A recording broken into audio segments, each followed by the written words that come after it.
Hello, everyone, and welcome to episode 2 of the IGEL Weekly, our podcast we do with the fine folks over at IGEL. Of course, I got with me Chris Feeney, who's my weekly guest host. Chris, how's it going? It's going well. True to last time, I decided to run this show from Linux today, so live from a browser on my Linux OS. So you're going to spend your entire day working from Linux. How often do you do that? Honestly, it's other than my work laptop, I've been trying to use it quite a bit. In fact, as I head into 2021, I'm going to start using every day my IGEL device, and I'm just going to RDP to my Windows machine and via VDI to a Citrix desktop or whatever. So that's my commitment for 2021. Yeah. I did that about a year ago, where I just use a Linux-based operating system of some flavor every single day as my primary machine. And that's what my stand-up desk is, and that's what I'm in front of almost all the time. Got my Windows laptop. This is a 10-year-old laptop that I got years ago. It's running Linux rather well. So yeah, I've got a friend of mine who asked about an old laptop the other day and asked if we could use it for our nonprofit, our charity we have. And it's I think hers was actually about 6 years old, and she was apologetic and saying, "Hey, I don't know, I know it's old. I don't know if it's good for you or not." I'm like, "Good. That's great. It's got 8 gigs of memory in it and a big fast hard drive. That's all I need to run Linux." That's right. So we got with us Jim Erdo. Jim is a legend in our space. Probably gets embarrassed when you say that, but we'll talk through Jim's story here in a minute. Jim is responsible for the Citrix relationship. Chris mentioned Citrix a minute ago when he was talking about getting Windows-based work done while using his Linux-based endpoint. Jim, how's it going? Hey, Andy, it's going great. Good morning. How's it going? It's good. So your actual role at IGEL, which I didn't quite finish that statement a minute ago, is to own the Citrix relationship for IGEL, which is probably, I'm going to assume, the most important relationship at IGEL. I don't want to put words in your mouth, but that's your job, right? What's your official title? Yeah, that's my job. Yeah, official title. Business development, primarily focused on Citrix. So I'll go back to what you said there, Andy, about being a legend. I'm not sure if that's. I'll take it as a compliment, but I'm not sure if you're in some sort of Southern way calling me old.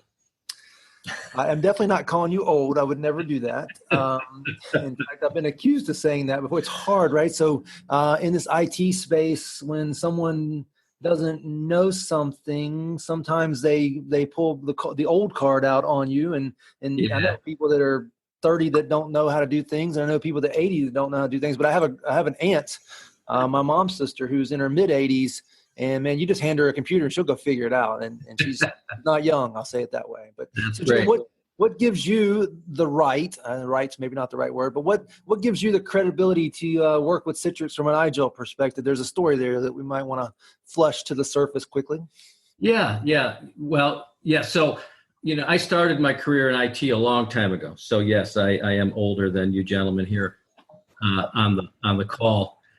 Carrying the water for us these days. But, I got into IT in the early 80s, and I was fortunate to meet some Citrix folks early on in the early 90s, and ended up going to work for them in the early 90s, and, made a great career out of it, met a lot of great people. So, there's a lot of still longstanding friends and colleagues that are at Citrix that, I know well, and that we work together on projects with, right? And then as far as the IGEL piece, a lot of the folks that are at IGEL that run the company today, Jed Ayers, our CEO, Simon Townsend, our Chief Marketing Officer, Simon Cleffin, who I work with on his team, with the Alliances team. We all work together at AppSense. So there's been some cohesivity here in the market and with the jobs. I've found in my career, and I've been in this a long time, that almost every one of my jobs, including the Citrix job and the few that I've had after Citrix, have all been through, my friend network and people that I know in the industry, whether they're resellers, right, or other hardware and software vendors. So it just makes for a great camaraderie at work when you know who you're working with and you enjoy working with those folks. And I tell people all the time, it is what you know, and it's how you carry yourself and present yourself. But making sure you build networks and relationships that's paramount It is. in terms of having a stable career in whatever industry you choose to be in, and treating people fairly.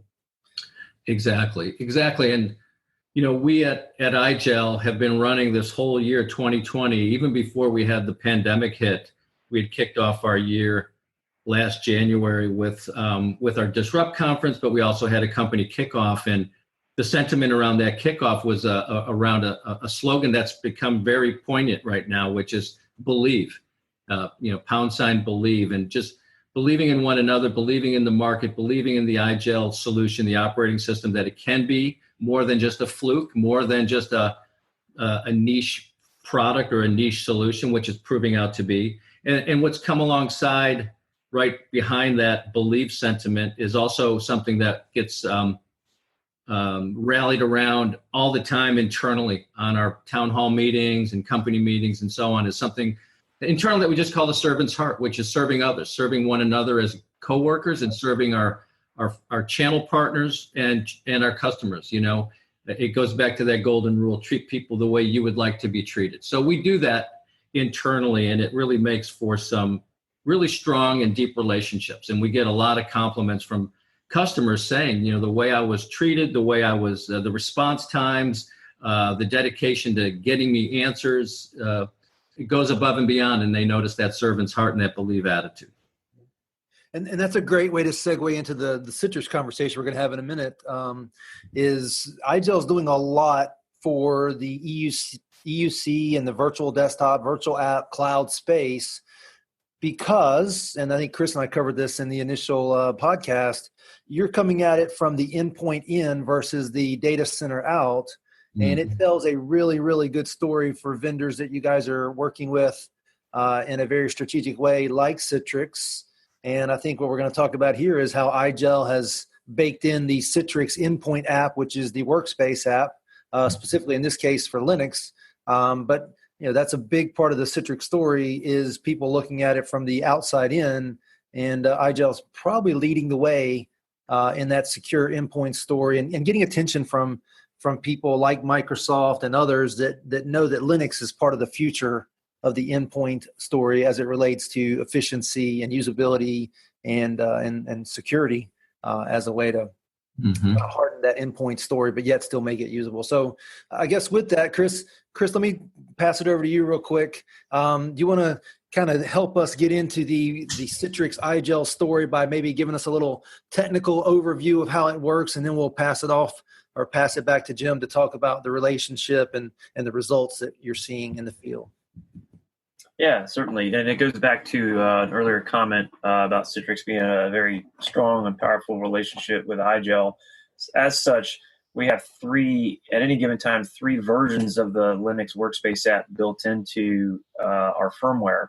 And it's usually broken down into legacy, LTSR, for example, and then latest and greatest versions. So what's really cool is with Jim on board, working that relationship, it's allowed us to, maybe even push forward on adding some new functionality into the Workspace app. And so when we get those latest versions, it has new functionality either in an experimental phase where we could test it and provide feedback to the product management team there in engineering, and then ultimately roll it into the Workspace app and make it even better.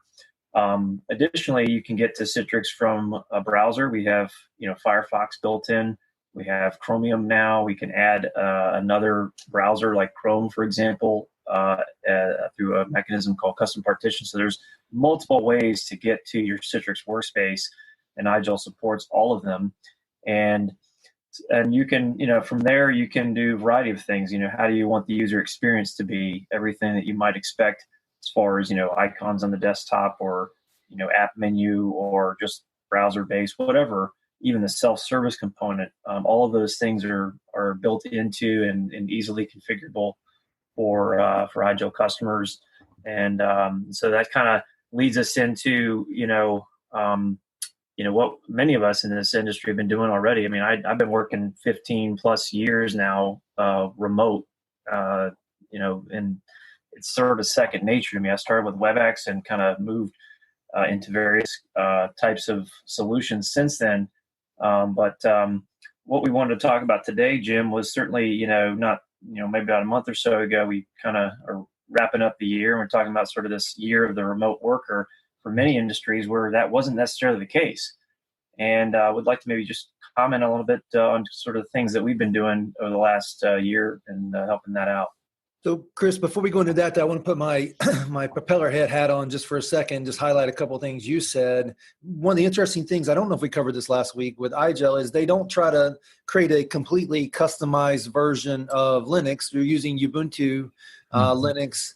And then how that ties into the Citrix story is you guys are using the native Citrix Linux app, unlike other people, and that's what allows you guys to just bury into the operating system the multiple versions of the Citrix Workspace app, which used to be called Citrix Receiver, and before that, Program Neighborhood Agent.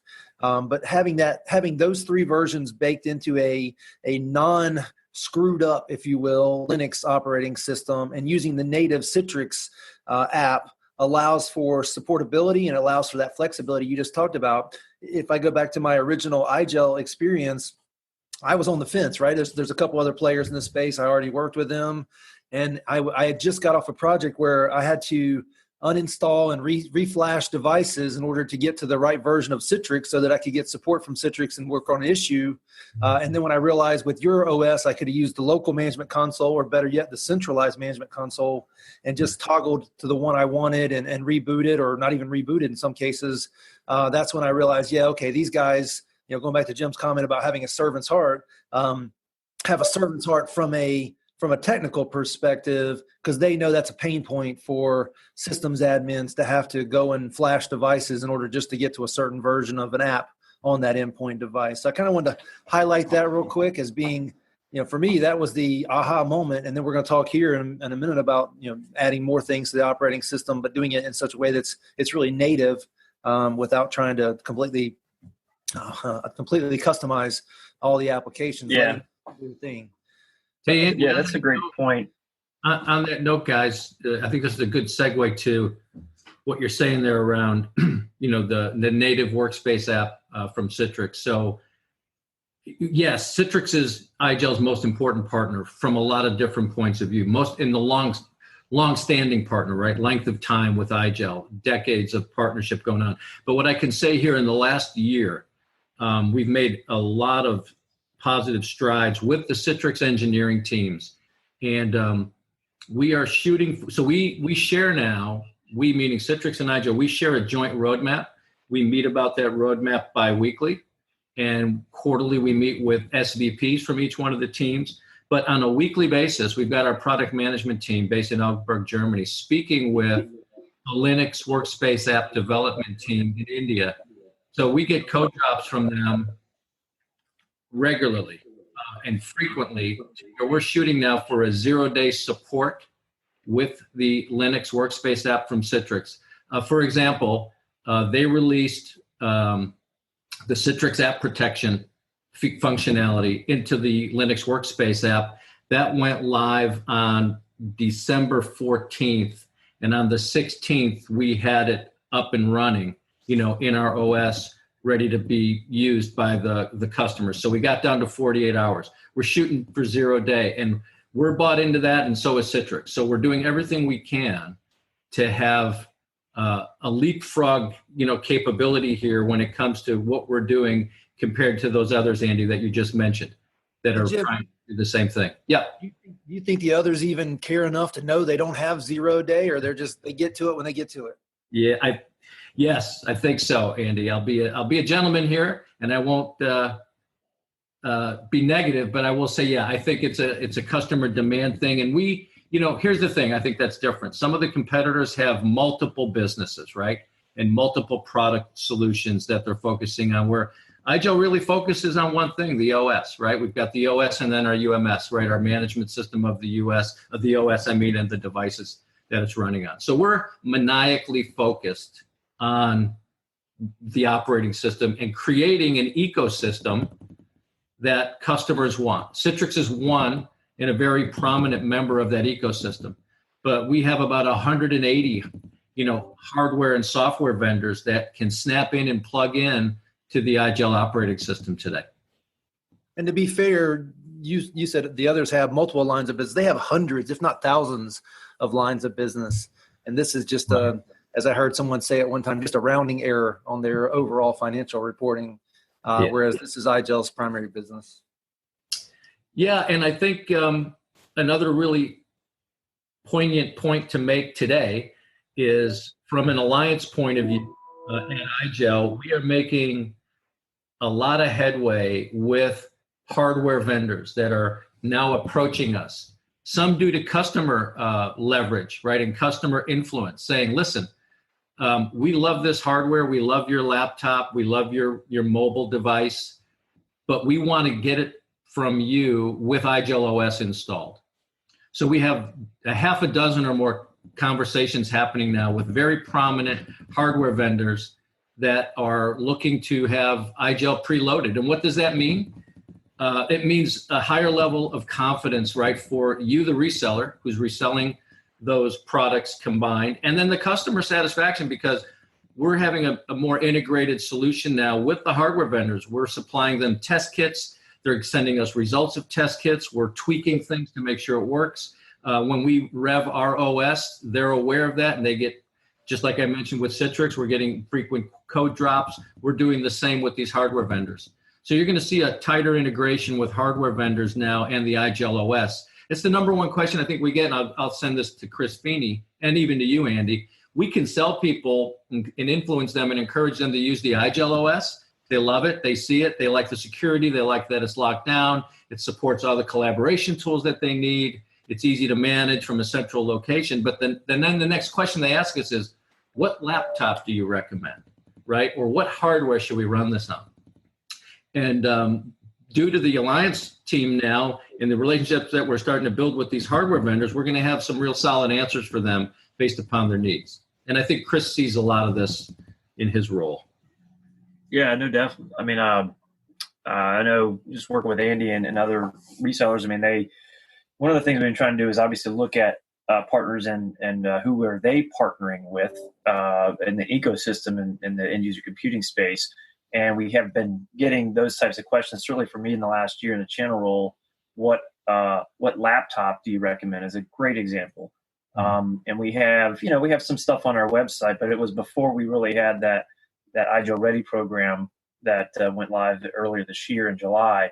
And the results now, I mean, it's much easier now to say, go here or look at these vendors, and they're going to be factory shipping IGEL OS on those devices and already been certified. So it's continuing to expand. But I was thinking about an earlier comment too. Andy kind of hit on it. For me, that ability to be able to quickly figure out, which of the Citrix Workspace apps do I need to be on? Maybe it's a support issue or a user experience or a feature setting or whatever. But the administrator experience managing endpoint devices has got to be as great as the end user experience itself.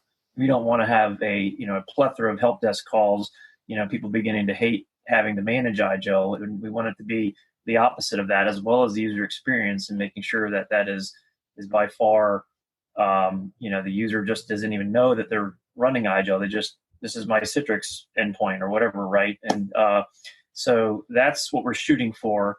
And I think, as you mentioned, Jim, the longer we've been with Citrix, the more flexibility we have around what type of experience do you want to provide that user. Is it a browser-based? Is it self-service experience? Is it the latest and greatest Workspace app? Whatever. It may be a good segue to talk maybe about some of the stuff that was done in the last year on the remote working, unified comms. Andy, what would you like to do there? I'd like to highlight one thing you just said, which is how important it is, number one, for the user experience to be certainly number one and paramount. Even the tech guys, the IT guys, the sysadmin guys have to put that in front of everything else. But Chris made a really good point, which is that administration experience needs to follow secondly. So always user experience, always, always, always. IGEL gets that. And then followed secondly by the administrative experience being simplified and more secured, enabled, flexible, you name it. So that's a great segue, Chris, into Jim's blog, which we're probably 15 minutes or 20 minutes into it, and we haven't got to the blog yet, but that's totally fine. We're having a great conversation, and hopefully people are enjoying that. Jim Erdo wrote a blog and released it on November 17th of this year, 2020, and the title is WFH, so work from home. Gets even better with Citrix Workspace app plus IGEL OS. And Jim, let's walk through this blog and make sure we at least do what we came to do, which is highlight the things that you point out in this blog about how IGEL continues to help people work remotely, work from home, work from the office when they're not remote, right? That's one of the big worlds we're getting into in the next year or 2 or 5, which is a hybrid work experience. I love the idea of hoteling. At XenTegra, we use hoteling. So if you show up at the home office or the remote office or at the corporate home office, you should go sit down at a device and log in, and everything you need should be there, delivered real time from the cloud using some secure endpoint operating system like IGEL. But Jim, your blog here, you want to walk us through what you're covering, kind of section by section in the blog? Yeah, sure. Thanks, Andy. Yeah, the blog was really a culmination of what we've all experienced this year, right? With the pandemic and the push in mid-March by every company around the world, right? To get users home and safe. And then how do we get our employees not only home and safe, but then functioning again and working again. And it was a huge push, and everybody knows, I think, the statistics around the numbers and the increase in the usage of collaboration and communication applications. Yeah, obviously the one we hear about all the time is Zoom, where they went from, I think, 12 million users, and correct me, gentlemen, to over 300 million users, I think, in a span of 60 days in that Q2 timeframe there, which is a huge, huge increase, right? And think about the demand it put on that company, their software, the security, and so on and so forth. So, what is every employer trying to do today, right? They're trying to get their employees home safe and functioning and working. And, that's where we were focusing as well, as the IGEL operating system and the demand for team support and for Zoom support, and you name the collaboration tool, right? To be functioning well and not putting a load on the networks and on the cloud workspaces and that sort of thing. So what we are able to do at IGEL is, with the OS being on the endpoint, we can offload some of those things that would normally happen, right, in the VDI session, right, and do those, out of band, if you will. So this blog was just talking about the growth in remote work, how users need a good experience that you both just touched on. If the end users aren't happy and it's not functioning right, they're not going to be productive. And we know that productivity has taken a hit in some cases just because they're working from home. A lot of people never have before. They've got children, they've got homeschooling happening. There's a lot of distractions there.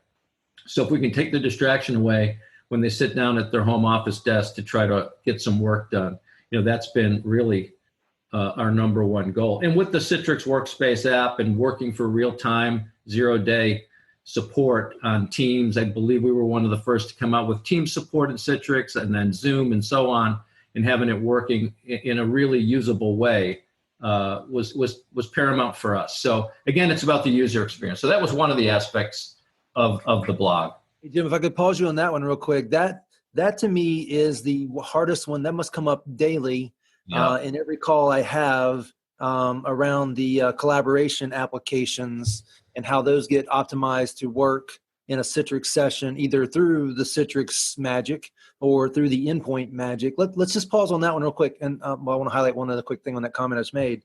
Most of the time when it's brought up by an end user or a salesperson in the process who tries to trivialize it. And I have to somehow, without crashing the plane, bring up the fact that you can't just overlook that one. Users are going to be collaborating online these days using thinner OS and cloud desktops. It's inevitable.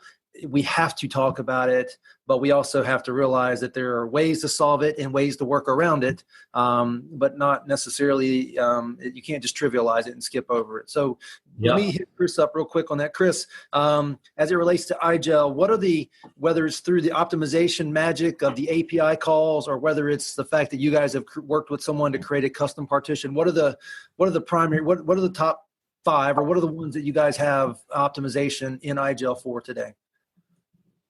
Great question. And it does change almost on a weekly basis with either updates or new integrations. So top of the list would be Microsoft Teams optimization.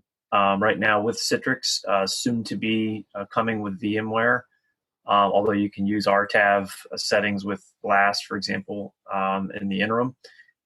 Then we've got Zoom, the VDI plugin piece for both Citrix and VMware. And I believe, if not mistaken, this is part of the old how fast things are moving. I think we're going to have it for WVD if we don't have it already, but it's definitely going to be there. Zoom has been very, I would say, very bullish on getting updates out with their whole VDI piece. And so as they produce updates, obviously they provide a VDI plugin that then we get the latest and we just sort of integrate it into the firmware, very similar to what Jim and the partnership with Citrix is doing with the Workspace app. On the additional things we've got, we've had, sorry, go ahead. I want to, you tell me this is wrong, but let's make 3 categories here. Let's make the one category where you just leverage the protocol aspects of the virtualization technology, kind of the WebRT stuff that exists and is coming out and evolving. That's kind of their nirvana, right? Where you don't have to do anything, just the Citrix makes the magic. Microsoft makes the magic, VMware makes the magic, you name it. There's the protocol there's the protocol piece that works like a Blast, right? We're using UDP at that point. And then there's the category of optimizations where we're offloading some of the necessary components to the local device in order to make for a better user experience. And then there's finally the completely offloaded concept, which I think is what you guys have with Zoom, where you create a Zoom application that sees it happening in the virtual desktop and goes and grabs as much of it as possible, right? So category 1, what you could do with Blast today and Citrix historically, where you're just leveraging the power of their protocol to get the job done. That's one category, right? Mm-hmm. Yeah. In fact, it's a great point. We actually have a great blog, KB article, that is on our website now. And it was a collaborative effort across engineering, field sales engineering, or documentation team. But and I think there was a presentation on this at our mid-year or September Disrupt that we did, the virtual one for a European market. But 3 categories: unoptimized, where you're doing things like native USB redirection, which is obviously not great, but it is doable. You're basically sending webcam information over that USB redirection, but it's not optimized at all, and it takes up a lot of processing power on the server, for example, and bandwidth for that matter. Yeah. The second option, and latency. Your enemy on that one, and processing. Yeah, big time. Yeah. The second category would be the video audio data is compressed on the client side. So things like that would be HDX real-time webcam redirection or RTAV for VMware Horizon. Those are what we call optimization type 1. And then type 2 would be the true Teams optimization, Zoom Media plugin, for example, where everything's compressed on the client side, but there's also basically that data stream is coming not just from the video servers, but going directly to Teams or Zoom. So a single hop scenario, if you want to call it that way. It truly gives you the best performance. It takes the load off the server side, and you do have to have the optimization pack, not just on the client, but also inside of that virtual session, that session that you're getting into. And so that's where that integration the last year with both Microsoft and Citrix and Zoom. We also have Cisco WebEx meetings, WebEx Teams. So those are probably the big ones that got added in there. And late last year, we had Cisco Jabber added in as well. So those are all available today. And we've had Skype for Business for years. And so we've seen a lot of customers obviously migrating away from Skype to Teams, for example. Or in some cases, maybe they were on WebEx and they're going to something else now. Maybe it's Teams, maybe it's Zoom, whatever. But we have scenarios where you can have both enabled depending on the conference call type, solution that you're using. So Maybe when you post the blog, we can put a reference through the KB article, but it's a great, it sort of outlines all of these things, and at this time, which one would be best for Citrix or VMware at this time, and that will be updated as things change. So, Chris, two things. Let's stop with this conversation because I think we probably lost some people along the way, but it was awesome. And for our technical listeners, we had to go that route. Sorry if you're not technical, and we went down all that. Take the geek hats off. The short message is, Chris, if you don't mind, if you'll look up that KB number somewhere along the way, and we'll throw it into this conversation so people have it and they can just quickly Google or Bing it or something. But then, in addition to that, the short message is, don't take the collaboration piece as something trivial. Talk to your partner, talk to IGEL, talk to Citrix. I would say talk to your partner because the partner is the one that can tie it all together. And again, we have that conversation almost daily, and we have to figure out a way to make it an important conversation without saying it's the end of the world. My team, my managed services and hosting team, right, they would prefer that you had graphics resources, hardware resources in your back-end solution, so that option one Chris talked about can at the very least be optimized. And then if you can plug in option two and option three, then that's just gravy, right? That makes it better. But doing it all through brute force on the in the data center, knowing you got that one in your back pocket is where we like to have you. But if you can't get there because of cost or complexity, then we'll talk through it. Sounds good. Yeah, definitely. Yeah. Yeah, and that's good. And I think, I'll just, the plug here would be for XenTegra, right? The things that you're saying there and the way that you're speaking in a consultative way, it's a trusted advisor role, right? And to understand the different options that you can offer the end user based upon either demand or requirements or user base and what they require is paramount. I think another topic that we touched on in the blog real quick was, people were rushing home. We have somewhat settled down now, but we still have that rush of workers from home is security, right? I'm a CTO, right? At a bank or at a hospital or, you name the company or the corporation. And you got people either sent home with desktop PCs or they basically, some of the employees said, I have a laptop, I'll access it from there. You just had this plethora of different devices that were not managed. We all know that in the early days of the pandemic, IT companies did the unthinkable, right? They were turning VPNs off and things to let people in, and it was just chaotic, right? So, yeah, and I'm saying all this because the IGEL OS has a different level of security than you get from a traditional operating system, right? It's a Linux-based operating system. It's a read-only operating system, so nothing's getting written locally.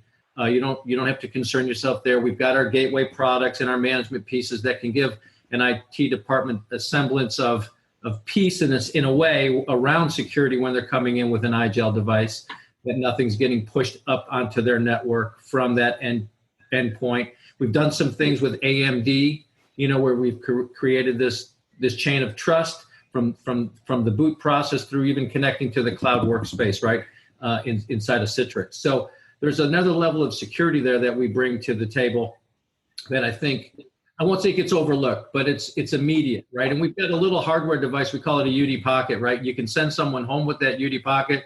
It's a thumb drive. They can slap it into their laptop or their PC, reboot to that thumb drive, and authenticate, and they're logging into their workspace, right? And you've configured it to do only the things you need that person needs to do. At 5 or 6 o'clock at the end of their workday, they can pull that UD Pocket out, reboot that machine, and they're running their local, whatever they have. They're running Windows and they're shopping on Amazon, again. So you get this dual functionality there as an IT department. Yeah. So while you were doing that, Jim, I just Googled, how many Linux viruses are there? And the immediate result that came back is there's never been a widespread Linux virus.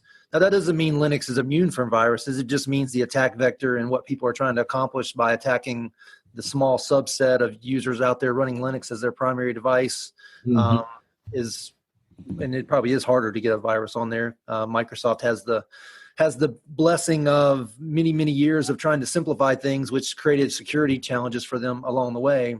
Right. But Jim, I love this topic, and the real message here is IGEL is thinking about this from an end user functionality perspective, but doing it on top of a platform that is innately less insecure by nature as well as attack vector. Chris, you have to be having these conversations from time to time, I bet. Yeah, I mean, in fact, my entrance into IGEL was coming in to help start the federal business, and you put your stuff on a federal network without being scanned and going through quite a bit. And IGEL certainly, from a concern perspective, yeah, I mean, it was new. We're opening up that market, but every time, they would come back and scan the operating system, they're like, nothing's coming up, or can you give us the root password to check what's inside it? And we do that, and then they would come back and they're like, all right, everything looks great. I mean, and so never had a situation there. Certainly they come back and we get updates, frequently. For example, Firefox, for example, has updates on security. We are pretty regular on that. But it just, having that secure operating system read only, you can lock it down as much as you want. The end user basically is not able to do anything local to the device. You can't install software or anything like that. You control all of that and you don't need an army of people to do it too. That's the other piece we haven't really touched on, back to the administrator side of things. You can automate a lot of the management and reduce the amount of people that are managing devices. I think we probably have blogs out there on this, but I would say when a Windows world, you're looking at maybe one admin to maybe 300 devices. In a IGEL world, you're probably looking at one admin FTE, probably 10,000, 20,000 devices, maybe conservatively, totally doable. And even that wouldn't be full time, depending on how you set things up. So, you can save a lot just by running IGEL. Mm-hmm. You could even consider having a managed service partner do that for you. Sorry, quick plug. Certainly, absolutely, yeah. But Good segue. But Chris, you said something a minute ago, and you were right to mention it. I'm going to highlight it. Read only. So let's talk about it being a smaller attack vector. Let's talk about it being harder to attack. And then let's talk about the fact, well, let's also add one other piece of that. In an IGEL world, you would only install the applications that you truly want in the operating system versus, let's say, a Windows world where at one point, I don't think this is true anymore, but Windows 10 at one point included Candy Crush by default. I couldn't believe it the first time I saw it. I didn't think it was real, and then I had to go pull it out. That's true. So fewer applications to worry about being exploited.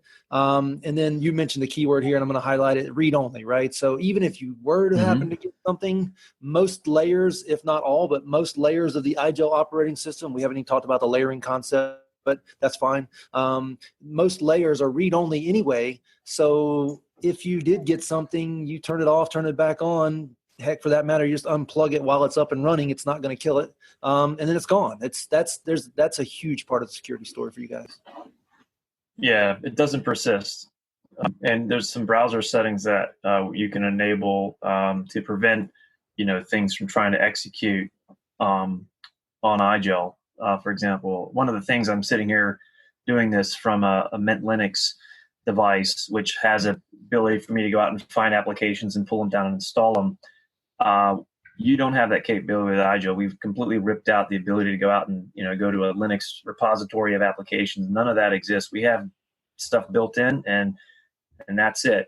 We have capability of adding other things, but it's not the way we do it is in such a way that it would remain on a reboot in the read-only OS, and it's done in a secure manner as well. Yeah, and Andy, just the FYI, something that I could share with you and the audience today is, looking out 12 months, 4 quarters from now, we're already planning and road mapping our IGEL version 12, and the concept of a snap-in components, if you will, only loading the base kernel and then putting in the pieces that you only want, that you need to even free up more space to make it even a tighter, smaller, more secure operating system. That's where we're going. So today, you mentioned Windows, and it installs a lot of things. With IGEL, we still do install quite a few things, multiple protocols, if you will, right? Citrix is in there, Blast is in there, PC over IP, right? RDP, we have that in there, but as an IT person, if you don't want that, you shouldn't have to have it, right? So we're going to come in with a view and a solution that's more component based, where I'm just going to put the pieces I need and leave it at that. So look for some, more, I guess, communication in the second half of the year around what that means. And Andy, obviously you as a trusted advisor and a great partner to IGEL, obviously you'll get some early access to that and you can share what you're finding with your audience. Yeah, I have to admit the technical guy inside me just got excited about what that would look like, installing that and being able to choose what I want to add to the operating system. That sounds like a fun day in the lab, to be honest with you. And obviously, that's you're choosing components, per user, per group, per department, and that sort of thing, right? So it becomes very customizable for an organization. So before we leave this security topic, let's talk antivirus, because this one always comes up. It's small attack vector. It's limited amount of applications, and sounds like it's going to have even less applications and things to worry about and features. It's read only. All these things we've talked about up till now. Most organizations, right, Chris? They don't even run an antivirus. But if you wanted to run one, it is Linux, so I guess you could, right? Yeah, but I'm sitting here looking at this is from our product security manager, 3 bullet points. The last 2, we run the system, IGEL, and software partitions read-only, so malware cannot persist, period. The second one was we sign the partitions and validate the signature before installing them so they cannot be changed or infected. So there's already a very tight rein on the operating system. Jim mentioned earlier, even if you're running it with some of our partners like AMD, there's a security check at the processor before we get to UEFI and the secure boot mechanism all the way into ultimately the VDI session. We call it the secure chain of trust. And so I literally have had some federal customers in my time there where they had, the disk encryption, antivirus, all these security tools on the device, and then when they switched to running IGEL, they didn't need any of those anymore. And I don't know how much money they saved by not having to deploy those and manage those solutions, but none of that was required. No antivirus software, nothing, no requirement there. Yeah. It's funny, we've gotten this far into the podcast and we're just now talking about money and saving money, which obviously that's a major part of this story too. And yeah, the antivirus cost. And here's my ultimate guidance to people. If you're going to run IGEL, you're probably not going to need antivirus. Ultimately, that's your CISO, your security officer's call. And if they need to, just because it's how they sleep at night, then we can talk through it. But in general, they're not going to need to. And almost all, will come to that conclusion and realize that it's it's all the security you need, just with the base operating system the way it is. Jim, kind of need to take this one to the home, take it home here. Partnership with Citrix. Do you want to just kind of close us on how that looks to you in the future? Sure. Yeah. So this has been a great time spending here with you, Andy and Chris, talking about Citrix and security and end users and pandemic as we head towards the close of this year, heading into the holiday season. And I will say, the future looks bright, right, for IGEL as a company with the solutions we have and the roadmaps we have in place, and with some great customer and partner networks that we have.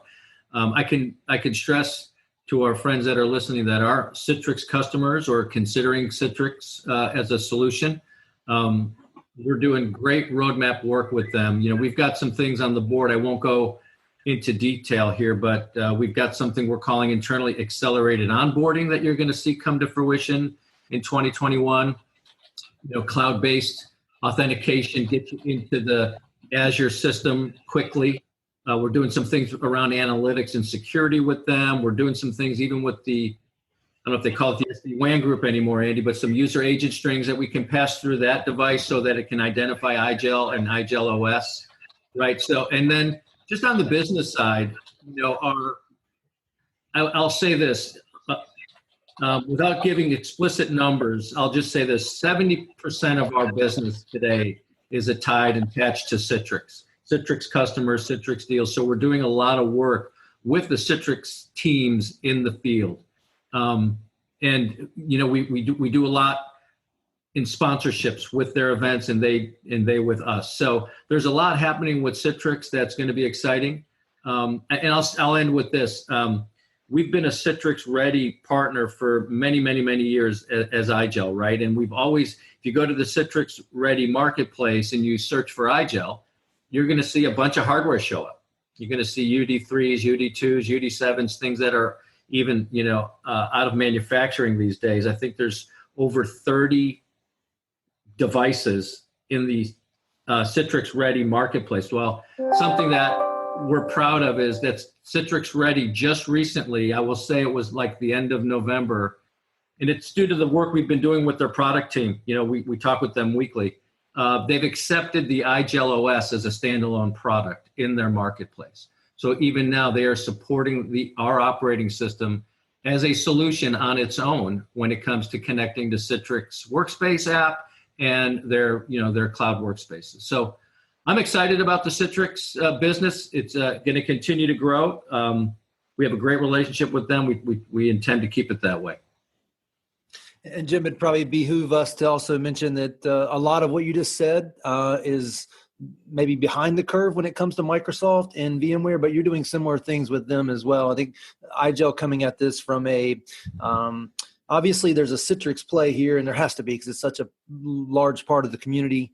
And they're not tied to some other reseller, but you guys are also doing a lot of great things, similar things with the other players in the space. It's just the Citrix one has a legacy that, it's been out of the gate a lot sooner than the other guys. But as a company, you guys, I'll say the word, you don't care. It's not that you don't care, it's that you want to work with everybody and provide those rich end user experiences, very manageable, very secure, no matter what the access is, including some situations where you just take the browser that's built in and you go access, SaaS-based applications. I'm sure there's a blog coming down the road that will talk about just that play as well and talk about the technical aspects of it. But I appreciate you guys joining. Jim, it's great to have you. As you write your next blog, think about how you're going to come to us, and we're going to do a podcast about it. So keep that in mind. And Chris, as always, thanks for adding the technical nuggets and letting me play technical guy with you as we do these. Yeah, it's my pleasure, man. Guys, Andy, have a great Christmas, guys. Yep. Thanks, everyone. Merry Christmas to everyone. See you in 2021. Stay healthy. All right, guys. Thank you. All right. Take care.